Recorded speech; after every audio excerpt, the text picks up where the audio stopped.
He don't read my people as he don't boss as the Biafra Nations League has done it again once more, which has put your one and only Jagaban in shock as their oil installation has been brought down, attacked by the BNL. My people now, so it go they hot.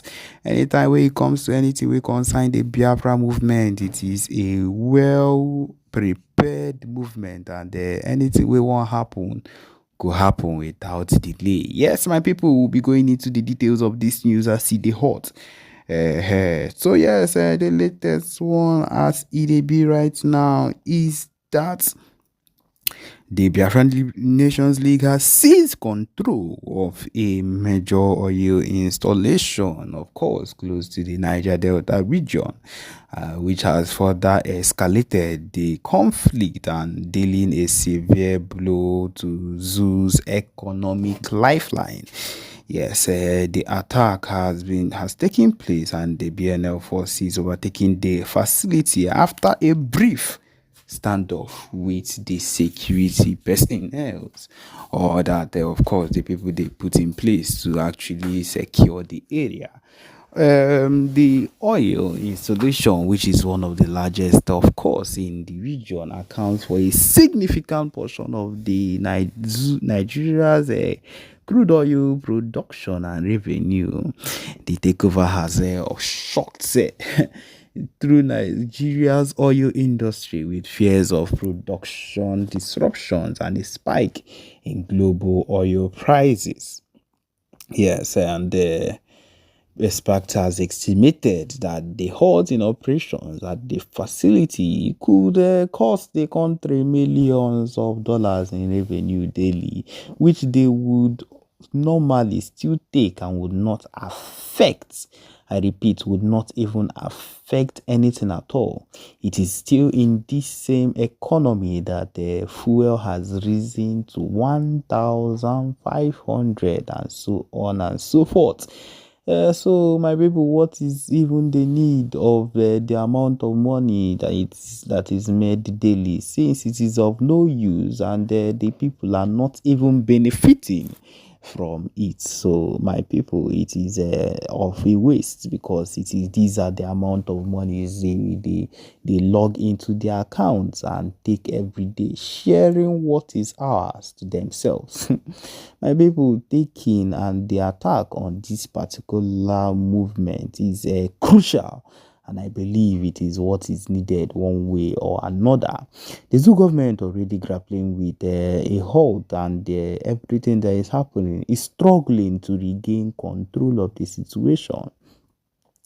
President Tinubu has declared the movement, that is the Biafra movement, as a national threat, and emergency meetings have been held to address the crisis. Nothing will be able to stop what we've decided to go on.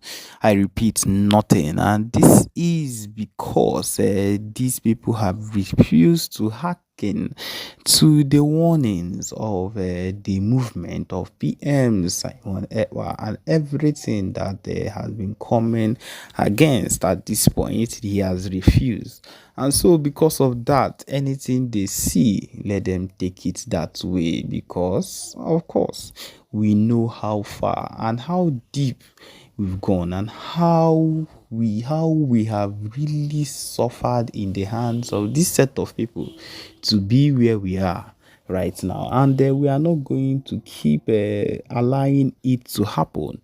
They will have to listen to us one way or another. Okay, this says that the of course it is known that this was done by the BNL, and they have said that this is just the beginning, and said the spokesperson, and Nigeria's stronghold on our people and resources will end. My people, it is as easy as ABCD. Let this particular set of people go. Give us permission, give us a referendum, and we will not have any problem with you. We would simply disappear, and would settle the issues that are meant to be settled with borders, as it should. But then you people have decided to hold us fair and square, to put us in bondage, to look for a way to cleanse us. Well, if that is what we have that if that is the decision they have made, then they have failed woefully, because we are not going to let any of it happen. Not at all. Okay, my people, as the hot, this is what we have for you. The next thing you will be hearing would be what is connected. The PN giving us a hot, fearful broadcast as it hot on this level. Okay, my people, enjoy. Now, I am not going to tell you what to do. I'm not going to tell Nigerians or Africans what to do. I do not live your experience. I do not go through your experience. I have not suffered what you have suffered. I have not had the frustrations that you have had. So the last thing I would ever do is to try to tell you, as if I know better than you, what you should do.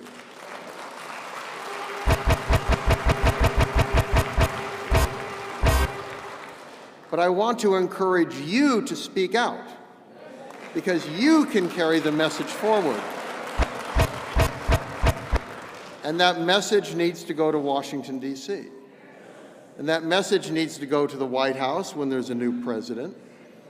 It needs to go to the Congress. Now the U.S. Senate will be controlled by Republicans as well. There's a chance there. It needs to go to think tanks, which matter, people who spend a lot of time, they publish lots of stuff. You know, they spend a lot of time thinking in theory, in meeting, but they need to hear your message, because today it's not a message that anyone really wants to talk about. But I think if you can get attention of the president, get attention of other leaders, this is an opportunity. And I want to encourage all of you, you have a cause that is just, a cause that is important. It is a cause that is compelling. And I think then nestle that within the larger argument. You know, this is an administration, current one, where the president only now, as he is about a month and a half away from leaving office, decided to visit Africa. That apparently he looked at a map one day and said, oh, I guess I wasn't there. Now we need, with the new administration, a president who comes in and says, I should go to Africa. I need to look at Africa. I need to understand Africa. And a good place for him to start is Nigeria.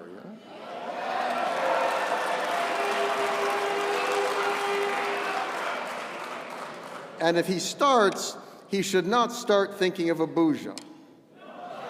He should start thinking about the people of Nigeria, wherever they live, and understanding how that government in Abuja and its security forces are not serving the people of Nigeria. Because the ultimate responsibility of any government is to protect your safety, is to protect your opportunities, to protect your freedom to worship and to live and to speak, and to protect a democratic future where you can choose your leaders freely and live in a free and democratic society. And that's not being done today by the government in Abuja. And Nigeria could lead Africa, but as I indicated, it looks like it's going in the wrong way. Well, a free Biafra could lead Nigeria.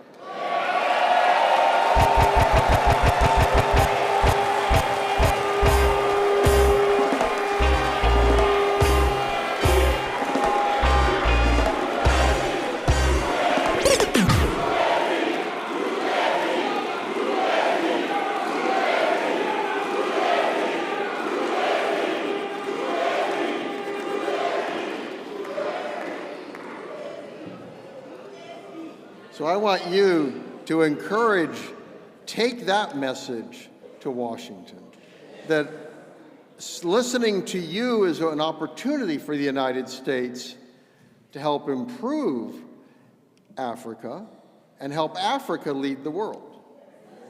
Because as I indicated, again, you look around the world, virtually every country is shrinking. I mean, one can look at Europe, and much of Europe could theoretically disappear. I mean, the estimates on fertility rates, it's extraordinary. Even at China, by the end of the century, people talk about China being maybe 400 million people rather than 1.4 billion. Africa continues to have vitality. Africa continues to have life, and for the future can show the way.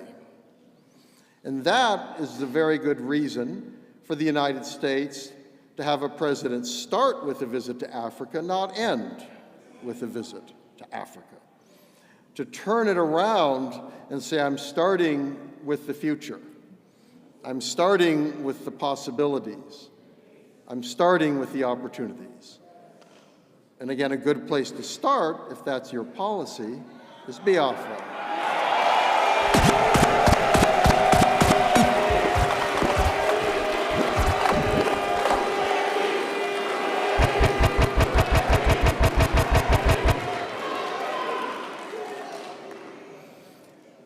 So let me, as I indicated, I'm not going to tell you what to do. But it looks to me like you know what you want to do.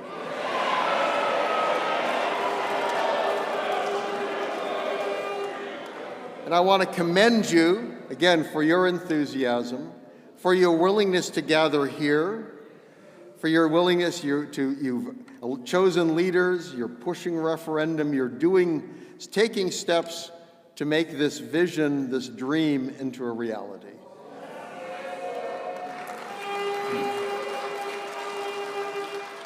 And I just want to encourage you on that journey.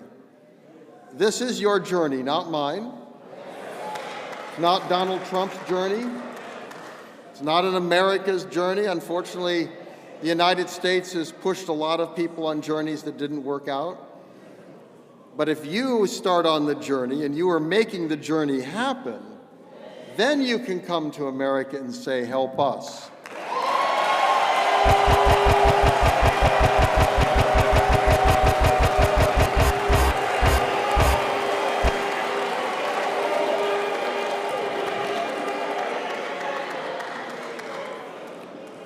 So I want to conclude with a vision of a democratic and prosperous African continent, a democratic and prosperous Nigeria, and a democratic and prosperous Biafra.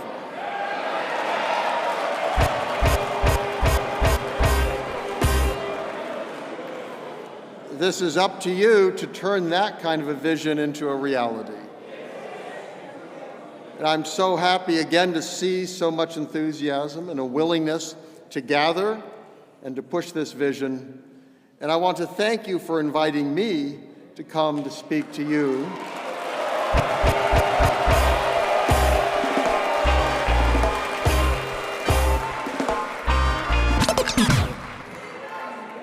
Because I have to tell you, as someone who's been involved in American politics for a very long time, and has grown a little tired and a little cynical about American politics, I find this energizing and for me to go back to America.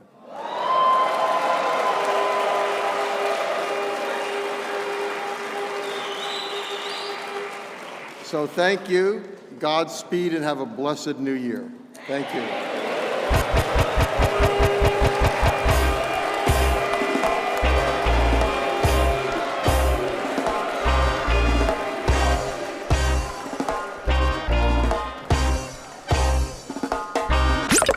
Yeah, that was a surprise.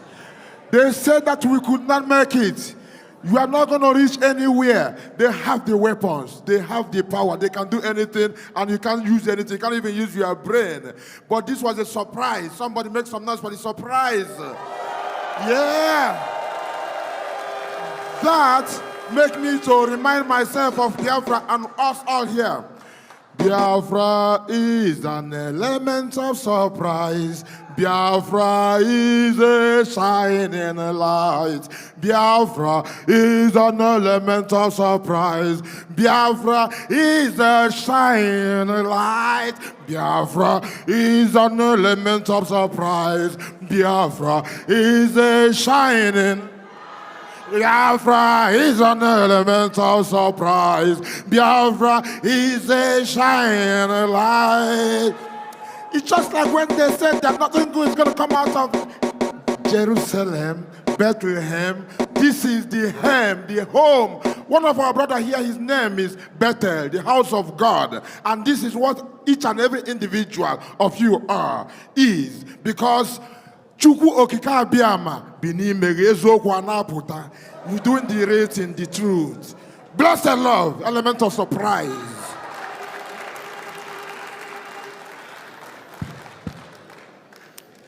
All hail Biafra!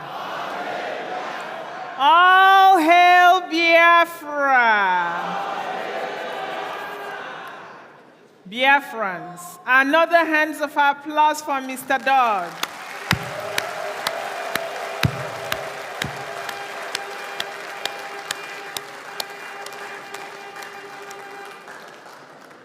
Right.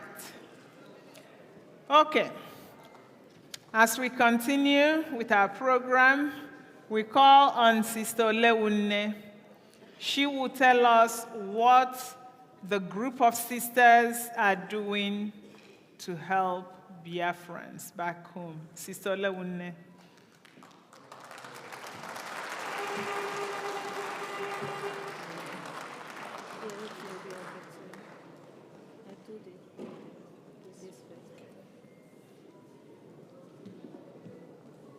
Ndewon. My fellow Biafrans, distinguished guests, friends of Biafra, permit me to stand on the existing protocol. Today we gather here not just to recount the past, but to chart a new course towards a future filled with hope and self-determination. We stand on the shoulders of giants with history that stretches back centuries, encompassing triumphs, tragedies, sacrifice, blood, and an unyielding spirit of resilience. This speech is a tribute to the journey of our people, the Biafra people. From the depths of slavery to the emergence of the United States of Biafra, USB. It is a call to remember, to honor, and to forge ahead. The dark abyss of slavery. Our story begins in the heart of Igbo land, where our ancestors live in thriving communities, rich with culture, tradition, and a deep sense of kinship. However, the shadow of slavery casts a dark spell over our land in the 16th century. The transatlantic slave trade forcibly uprooted countless Biafran men, women, and children from their homes, ships them across the Atlantic to endure unimaginable horror in foreign lands. Igbo slaves found themselves in various parts of the world, Brazil, Caribbean, the United States, and beyond. Despite the brutality of their conditions, they carried with them the indomitable Igbo spirit. In these foreign lands, they preserved their heritage through subtle acts of resistance, cultural retention, and community building. Survival and evolution. In the Americas, Igbo slaves were known for their resilience and ability to maintain aspects of their culture, identity. In Jamaica, the Igbos were called Able and were reputed for their strong sense of spirituality and community. In the United States, their legacy lives on in the Gulen culture of the Sea Islands, where the echoes of Igbo language custom can still be heard. In the story of Olad Ekwano an Igbo man who was enslaved as a child, but later bought his freedom and became the prominent abolitionist, is a testament to our people's endurance and ability to rise above adversity. His narrative, interesting narrative of the life of Lord Ekwano, is a poignant reminder of our past, a beacon of hope and a future, a beacon of hope for our future. The Biafran-Nigerian War, a struggle for self-determination. Fast forward to the mid-20th century, the dawn of independence in Africa brought new hope. But for the Biafrans, it also heralded a period of unimaginable pain and suffering. The political instability and ethnic tension in Nigeria led to the secession of Biafra in 1967. The Biafran-Nigerian War, also known as the Nigerian Civil War, was a brutal conflict that lasted for 3 years, from 1967 to 1970, claiming over 3 million lives of Biafrans. Accidentally, I was born in Biafra, not as a Nigerian. I was born during these years of existence of the sovereign state of Biafra. Many people wouldn't believe that I was born at this time. Perhaps that explains my unquenchable fire of Biafra that I carry. The war was characterized by immense suffering, particularly for the civilian population. The blockade imposed by the Nigerian government led to widespread famine, resulting in the death of millions of people, many of them children. Images of starving Biafran children shocked the world, highlighted the severe humanitarian crisis. Thanks to the intervention of many missionaries, organizations through the Biafran airlifts, by the effort of the Joint Church Airlift, the GCA, Catholic Relief Services, the RCS, Caritas International, missionary priests and sisters, particularly the Holy Ghost Fathers from Ireland, Bishop Shanahan. They did a tremendous job in Olo, and you can still be there. You can still see it today. The wonderful College of Boys and Girls, Bishop Shanahan College in Olo, still functioning, still standing. Many Biafrans lived lives were saved because of their efforts. Many lives were saved. The missionaries did a tremendous job in Biafra during the war. Despite the overwhelming odds, the Biafran people displayed incredible resilience, innovation. During and even after the war, Biafrans were stripped of everything they owned in the same Nigeria. They were integrated back into, regardless of your possession, network, or your bank balance. The Nigerian government seized all, gave Biafrans a mere sum of £20 to restart their lives. Yet, Biafran, my people, survived.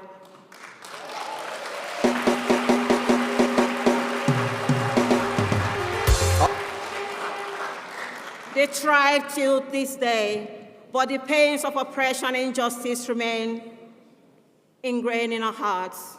The emergence of the United States of Biafra, the USB.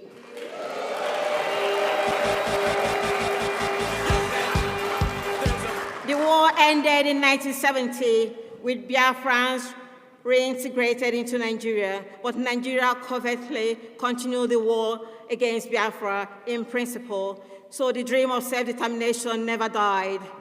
Over the years, the desire for sovereign Biafra has cemented. The desire for a sovereign Biafra has cemented, fueled by continued marginalization, economic deprivation, and political exclusion. Today, we stand at a critical junction in our history. The United States of Biafra, the USB, represents not just a political entity, but a vision of society founded on the principles of justice, equity, prosperity for all citizens.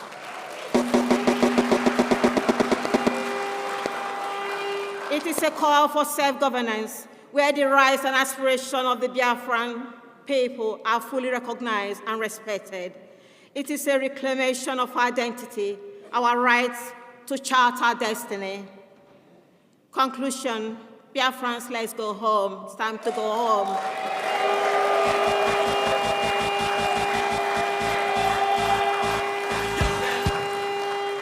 As we embark on this journey towards the United States of Biafra today, let us remember the sacrifices of our ancestors, from the dark days of slavery to the struggle for independence and the quest for self-determination. Let us honor their memory by building a nation that upholds the values of freedom, equity, unity, and progress. We call upon the international community to support our quest for self-determination. Recognizing the historical injuries and the enduring spirit of the Biafran people, we ask for peaceful, constructive dialogue with Nigeria, aiming for a solution that respects the rights, aspirations of all parties involved. My fellow Biafrans, it is time to go home. Let us rise, united and determined, to build the United States of Biafra, a beacon of hope and a testament to our enduring spirit of our people.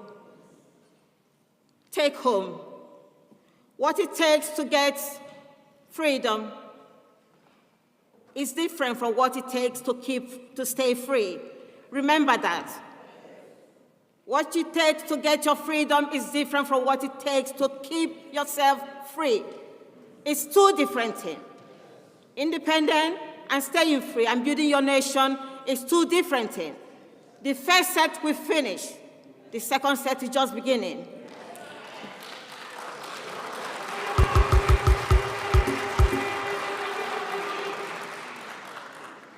At this juncture, may I say, may Chukwu Okike Abiama bless our leader, Ohomadike one of Biafra, Mazi Nnamdi Kanu.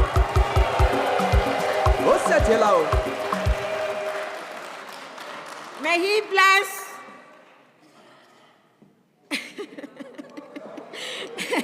may he bless our indefatigable Prime Minister, His Excellency. The good guy. The good guy.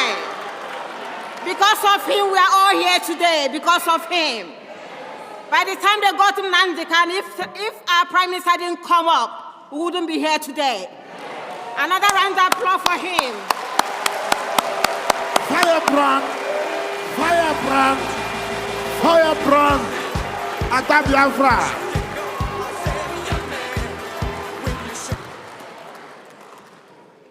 May he bless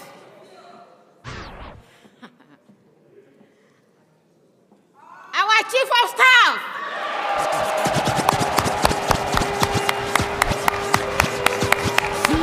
COS, the lioness. Oh yes, Brgie Cabinet Lion, Van Lioness. COS, the lioness. Oh, they thought when they got our Prime Minister, nobody will come to Finland. We are here today saying it's Biafrans, not just the Prime Minister. Biafrans are speaking. Yes. And I thank our Chief of Staff for standing up and taking them one blow, 7 apple down. Yes, sir. Yes, sir. Yes, sir.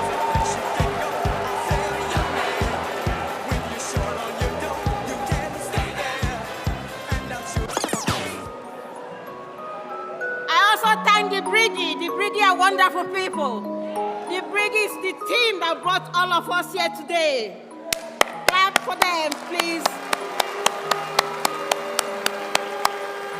May God bless us. God loves us so much. This is the last miracle on earth, as Mazi Nnamdi Kanu said. Biafra is the last miracle on earth. And nobody can stop Biafra. No man born of a woman can stop Biafra. No man. On this note, the Sisters of Our Lady Immaculate, which I'm humbly the founder, is offering to Biafrans a place you can come and have a retreat.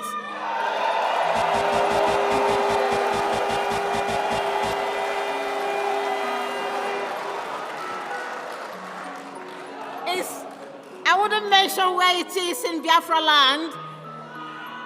Most of the job has been done. If you want a simple recollection with your God, because all this house, you need a time to sit down and reflect and meditate and thank Chukwokike Abiyama for all he has done for us. So this is what we're offering for Biafrans. Thank you very much. I love you.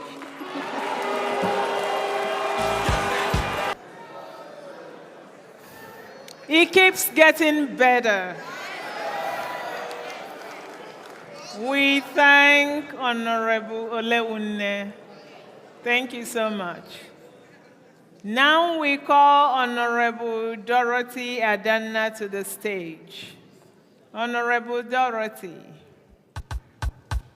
Please. Thank you, fellow Biafrans and lovers of freedom. Mazin Nnamdi Kanu talks about the meaning of Umu Chineke. Everyone here, we are all Umu Chineke. Please, it's not palatable that some of our brethren are looking for some of their properties, especially telephones. If by chance you happen to be having someone else's telephone or you see it anywhere, please bring it to me or bring it to Professor Choma here. We're going to keep it. I'm saying it because we are the ones you could see very quickly. You ought to go? Because the security might be checking so that you don't go away with someone's phones or be embarrassed when they check you and they see someone else's telephone. You may not have taken it deliberately. You may have, by chance, misplaced it and it's with you, please. Or any bag that belongs to someone and you happen to come across, please bring it to me. I beg of you. Thank you very much. Very, very important. About 4 or 5 people are complaining to have misplaced their telephone. Yes. Telephone is not proper. Thank you very much. God bless you. I'm waiting to collect anyone you see around you on your seat. By chance, please bring it to me. Thank you very much.